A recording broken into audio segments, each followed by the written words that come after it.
Hello everyone, and welcome to a brand new Q&A. Last week we finished up the story of Kill for Sunstrider, and we discussed a bit of wibbly wobbly, timey-wimey, alternate reality. Let's not make lore choice on a tweet, shall we ever again, Bliss, please? Anyways, it's the start of a brand new week, so let's start it right with a few lore questions. First one comes in from Def Aderp Mofo. What happened to the Titans? Short and sweet, I like it. What happened to the Titans? Well, the short and sweet answer is that we have no idea. The last time that the Titans showed up on Azeroth and actually did something was when they turned a few of the Proto-Drakes into dragons and they blessed the aspects with their aspect powers. Afterwards, we haven't made any real contact with them. All we have is information through their minions, like the Titan Keepers or the Archivum. There are tales here and there, but any real contact with them has not been established. In November, they'll release a new comic series which hopefully will clear up a bit of the fog around the Titans, but my speculation is that the Titans are gone. Mr. Pandaria showed a bit of information with Raden, Lei Shen, their creators that fell silent. This caused the Mogu to pick their own path, enslaved Pandaren.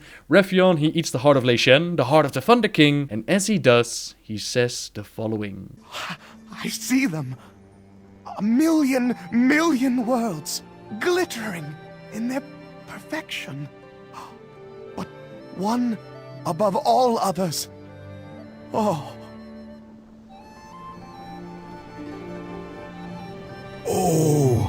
we have fallen.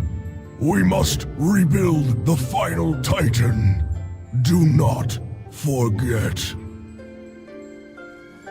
What are you trying to pull? It is gone. I don't remember any of it. Oh, none of them remember. The irony. Now this message could mean countless things, but let's say that he's talking about the Titans. The Titans, they have fallen, and we must rebuild the final Titan, the one Titan that has fallen to darkness, Sargeras, leader of the Burning Legion. If the Pantheon and their race of Titans did indeed encounter an enemy unbeatable, or for some reason they fell, then Sargeras would be the last of their kind, and we could possibly rebuild him. Now rebuilding him could mean bringing him back to the way he was, a champion of the Pantheon, hell-bent on vanquishing the evil and chaos of the universe. It would give us a very powerful ally against, for example, the Legion, or perhaps an unknown evil still lurking in the darkness of the Great Dark Beyond. If the Titans have truly fallen, then that means that our characters, the heroes of Warcraft, the children of the Titans, they are all that are left to continue the Titans' work. Bring order to the universe by vanquishing those that would have it in chaos. Perhaps the Titans, they knew all along that they would eventually fall. Remember that they gave Nosdormu the powers to make sure that time stays on track. Nosdormu has seen the future, he's seen the past, he's seen all possibilities. Now if they can grant this power to a Proto-Dragon, then surely they themselves have that power too. Perhaps all of the Warcraft storyline, from the corruption of the orcs to the formation of the Horde and Alliance, all the expansions, all the storylines, perhaps all of it has been to get us ready, to mold us, to train us, to get us strong and ready to push on and fulfill their mission. Perhaps that has been the grand scheme of the Titans after all, perhaps they have fallen, but like I said, this is pure speculation and we have no idea what happened to the Titans. If your speculation is that the Titans are currently having a tea party, for example, then you could be as right or wrong as I am. Speaking of the aspects and the Proto-Dragons, next question from Mihail Serti. Hey Noble, I would like to know what's going on with the aspects now that the Cataclysm ended. What do they do now, and could they have a part to play in the future? Thanks in advance and keep up the good work. The story of the Cataclysm, Deathwing and the Old Gods, they tried to bring about the Hour of Twilight, the moment in which the Old Gods, they would break out of their prisons and rule the world. Thrall, heroes of Azeroth and the Aspects worked together to stop their plans, and with their mission successful, the Aspects declared, "We Dragon Aspects have fulfilled our great purpose, and our ancient power is expended." They fulfilled their purpose and their ancient power is expended. I won't go into how little sense the ending of the Cataclysm makes, but you know, it is what we've gotten. Now to your question, the Aspects, they're trying to find a new place in the world. In the novel Dawn of the Aspects, Kalec has a hard time bringing the Aspects together at Wyrmrest Temple because the Aspects believe that their job is done. They don't have a purpose anymore, but at the end of the story, Kalec shows them a relic which makes them relive their past, and there they're shown that they had a purpose, that they had value, even before they became the aspects, and he shows them that the world still has a place for them. It's uncertain how that will all develop, but what we see during Mr. Pandaria is that the bronze dragons, they've recruited mortals to help them with keeping the timeline straight. This group, known as the Time Walkers, they are a collection of mortals and bronze dragons that vow to protect the time ways at any cost. Now druids, they've always worked together with Ysera and the Emerald Dream, so it's not hard to imagine that they're helping out as well. So basically, mortals and dragons, they're coming together to make sure that the world is safe, and this is how the dragons are finding their purpose. Now I would personally love to see this taken further and bring about a new class into the world that works tightly together with the aspects. Imagine being able to become some sort of Dragonsworn, the union of dragon powers and mortality, each having a different aspect as the mentor and following a different origin story. This way you could find out more about the history of the dragons, more about the history of the titans, because dragons can actually read Titan, and this could also be the first neutral faction ever introduced into the game. This faction is above the storyline of Horde versus Alliance. They are heroes worried about the world itself. They don't really care about the faction war. They just want the world to be alright. I think it would be awesome to get an expansion like this with Raphion being the major guideline. He's forming both sides into an army ready to take on the Legion. You get to help him out. I think it definitely has potential, but as always, it's up to Blizzard what they will or will not do. Next question from Marius Eugen and Kyoto at the same time. Hello Noble, I'm a huge fan of your lore videos and I was wondering if you can tell us the story of Dalaran. I know that Dalaran was located somewhere in the Eastern Kingdom and I saw the crater, but I don't know how that giant city moved to Northrend. To which Kyoto asks, I have a wish to make and I hope you can fulfill it. I wish you to make a story video for Dalaran. How was it formed? From who? What big events happened there? And so on. I love all of your lore videos and you do a very good job with them, so I hope you could make this one. Dalaran, it's a city with quite a few events that took place there, like the birth of the first Guardian, the love triangle between Kil'Thuzad, Jain and Arthas, you had Ronin and Cressus going on there. There are a lot of events and characters that are a bit too much to go into one single video. I'll cover those storylines when we talk about their individual storylines, like the story of Ronin, the story of Cressus, all that good stuff. I've discussed it in the story of Kil'Thuzad. Now the global history behind the city is that way back when, the first great human nation was called Arafor. And a few of the humans, they were taught how to use magic by the High Elves. They were trained in the ways of magic so that they could fight against the trolls together, and they had the capital city of Strom, but the magicians found that Strom was so restraining that they moved away and created their city of Dalaran. This city was placed within Alterac Mountains, and there they were free to practice their magic, but as the Night Elves found out before them so many years ago, playing around with magic, it creates problems, and it draws attention from the Legion. The High Elves had already found a solution to this problem. They created a magical shield around themselves, they didn't have to worry about that, but the humans decided to go with a different plan, and they created a Guardian which would keep them safe. As we've seen in Warcraft 3, the Guardian Medivh decided to break this cycle. He decided that the world no longer needed Guardians, and he was going to show the world that they could take care of themselves. He brought the factions together, they worked together with the Night Elves, they stood up against the Legion, they saved the world, and he took his place amongst the legends of the past. Before the final confrontation though, before the world was saved from the Legion, Archimonde, he was summoned into the world, he started off this Legion invasion, and before he went on to his business, he paid a little visit to Dalaran.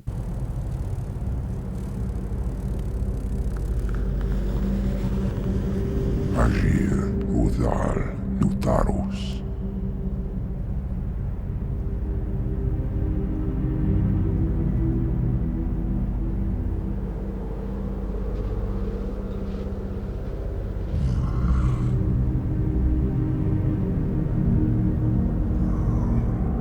Agir, Udas, Betralu.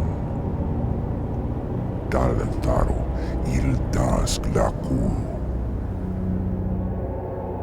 Retum Zepharas Amanar, Kutamus.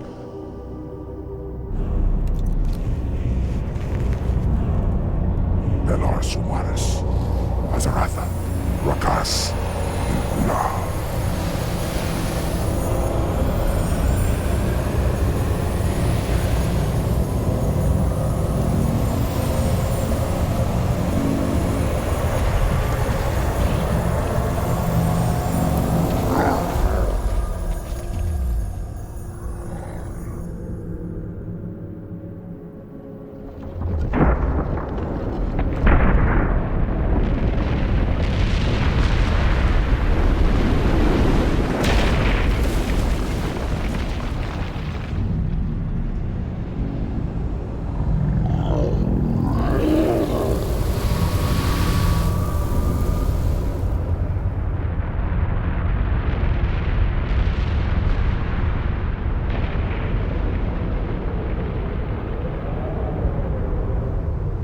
Belanora, Mordanos melar, il amor no falos cadar.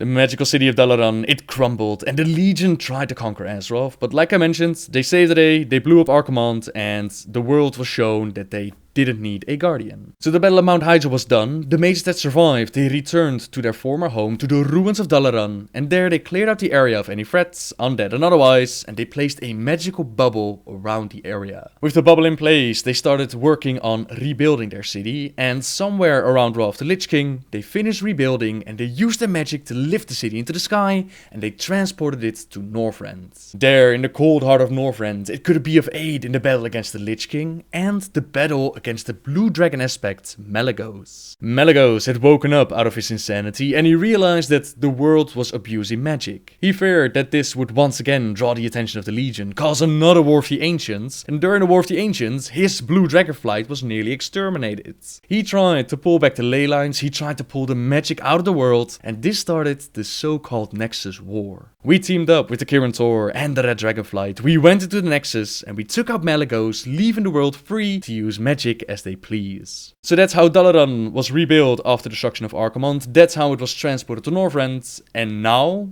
apparently Dalaran is moving, it's a moving city, but it's uncertain where it currently is. I think that Blizzard had a plan in mind of moving Dalaran to Faramore during Mist of Pandaria to help out with the whole Siege of Orgrimmar thing, but like they didn't add Rexxar to that storyline, they also didn't move Dalaran to that location. So Dalaran is still stuck in time, you can still see Roden as his leader, even though Roden is dead, and Jaina is now the leader. It's still in Dalaran, it's still in Northrend, and yeah, time will tell what's going to happen to the city. Sorry, I'm rambling everybody, I'll try to stick to my script. The next question I get asked all the time, which is, what is my favorite and my least favorite World of Warcraft expansion? Like I said, this question I get asked all the time, but keep in mind that this is just my opinion. Countless times people ask me the question and then they react with, what, you can't be serious, I like this expansion way more, so you must think exactly like I do, otherwise you're crazy. Just keep in mind, this is my opinion, and it's as valid as yours, so keep that in mind. Now for me, Classic World of Warcraft will always be the best experience with World of Warcraft, since it was my first time. The feeling of being a noob, the community, learning the game, still being surprised, those are memories that will last forever. I would love to see some things of that period return to the game, like the feeling of community, the Hunter Epic questline, but overall, most of the game has massively improved ever since then. I realize this, but you know, this is a nostalgic feeling, and Classic World of Warcraft will always be my highlight in WoW. So Classic was the basic, and when talking about the expansions, my least favorite up to now is the Cataclysm. The storyline in that expansion wasn't the best, the ending made no sense whatsoever, and following Wonderboy Thrall around got boring real quick. It also introduced Looking for Raid, which is a sensitive subject for many. Countless debates have been going on the internet,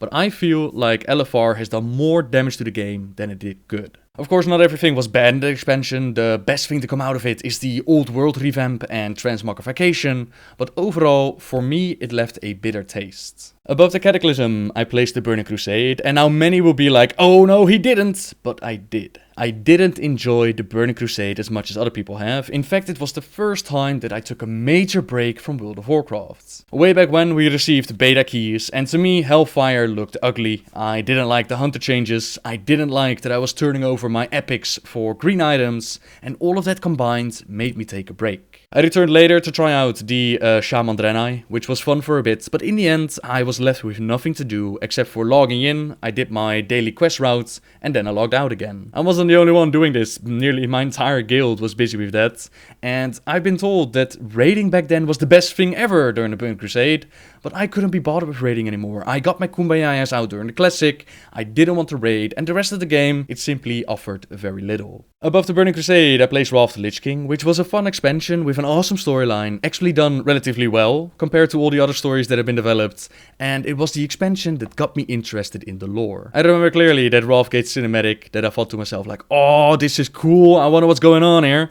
And then Ulduar and ICC, they're still fun to solo, but the issue that I had with the Burning Crusade, it also happen during this expansion. At some point, I was done with gearing up. I asked my guildies like, what can I do now? And they said you can either go raid or you can go PvP. And I didn't feel like doing either one of those. This meant that I didn't have much reason to play anymore. I soloed here and there. And it's also a big reason why Mr. Pandaria is on the top of my list. I simply loved Mr. Pandaria, and so far it's my favorite expansion. I know a lot of people didn't like the theme that was behind it, they didn't like the pandas, but I thought they were awesome. I loved the new race, I loved the new class, Pandaria looked beautiful to me, the music was fantastic, storytelling was elevated to the next level, we got cinematics in the zone, we got voice acting, outside resources with the story of Xiaohao. Raiding was fun to do, even though my raid team was unable to dodge those discs in the Heart of Fear, you know, I believe it was the second boss. But still, you know, we had a lot of fun with raiding, and the biggest thing that kept me playing during this expansion was that it offered a whole lot of things to do besides the usual endgame or PvP or raiding. You had pet battles, you had scenarios, you had treasure islands, you had brawlers guilds, you had proving grounds, you had more treasures, you had rare spawns. All in all, it gave me a whole bunch of stuff to do, and I thought it was brilliant. It wasn't perfect, of course, no expansion has ever been perfect. Siege of Orgrimmar, it lasted way too long, 5.3 storyline was crap for the Alliance, and daily quests, I didn't mind that there were so many daily quests. I didn't care, it was at least something to do. I cared about the daily quests just being rehashed of the leveling up quest. I thought that was really boring, really easy content. Yet overall, I really loved this expansion. Which brings me to the final question for today, and this ties in neatly into the previous one. What do you think about this expansion, Noble? I don't like it, since they are not the warlords I know from our timeline. From Akafitai Rasvan. I hope I pronounced that name right. Now, I haven't placed warlords on my favorite expansion list yet, because the expansion is finished, and it wouldn't be fair to judge it without knowing the entire thing. To your question though, what do I think of it right now? I think warlords had a lot of potential, which never delivered. They made a lot of promises at BlizzCon, they had massive plans with this expansion, and they had to bring it, especially with the whole boost to level 90 thing. The hype train was real, and you can see it in the subscriber numbers, you know, 10 million. But they dropped the ball, and they dropped it hard. The leveling experience was good. Heroics were fun. Raids are brilliant. And the garrison, to me, it was fun for a little bit. I was ready for 6.1 to bring it, to give me that extra content that I needed to keep me entertained. But instead, they came out with the selfie cam, they came out with the jukebox, and that was about it. On its own, it isn't a big deal. On its own, it could have been a fun addition to the game, but they didn't offer more besides it. The Blackrock Foundry raid was fun enough, but besides that, you know, my treasure hunting is done. I have very little reason to keep up with my garrison. Brawlers Guild, it received a minor revamp, but only numbers and order-wise. There are no scenarios, there's no reason to go into heroics. Astran isn't my thing.